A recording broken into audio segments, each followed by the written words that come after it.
देशसेवा हीच सर्वोच्च सेवा मानणाऱ्या अकोल्यातील एका सामान्य शिक्षकानं आपल्या कृतीमधून आदर्श घालून दिलेला आहे। शहरातील शिक्षण क्षेत्रातील प्रसिद्ध व्यक्तिमत्व मुकुंद पाध्ये यांनी भारतीय सेनेच्या सेंट्रल वेलफेअर फंडासाठी तब्बल 1 कोटी रुपयांची देणगी दिली आहे। त्यांच्या कृतीमधून समाजासमोर प्रेरणेचा नवा आदर्श त्यांनी निर्माण केलेला आहे। मुकुंद पाध्ये यांच्या या कार्यामुळे अकोल्याच्या शिरपेचामध्ये मानाचा तुरा रोवला गेलाय। त्यांच्या या योगदानाचं सर्व स्तरांमधून कौतुक केलं जातंय।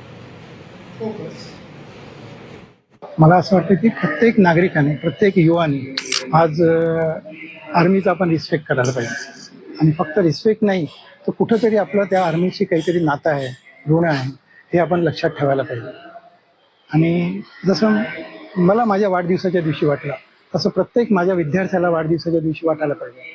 त्याची जी कुठेही तो जर ते वाढदिवस एखाद्या ठिकाणी मनवत असेल तर त्या दिवशी तो सुद्धा आपण कुठेतरी आर्मीच्या दिवशी त्या दिवशी तरी त्याने ते डोनेट करायला पाहिजे। आणि प्रत्येकाने आपण या भूमीतून लहानाचे मोठे झालेलं आहे याचं कुठेतरी ऋण आपल्याशी असते, ते ऋण आपण कुठेतरी फेडायला पाहिजे।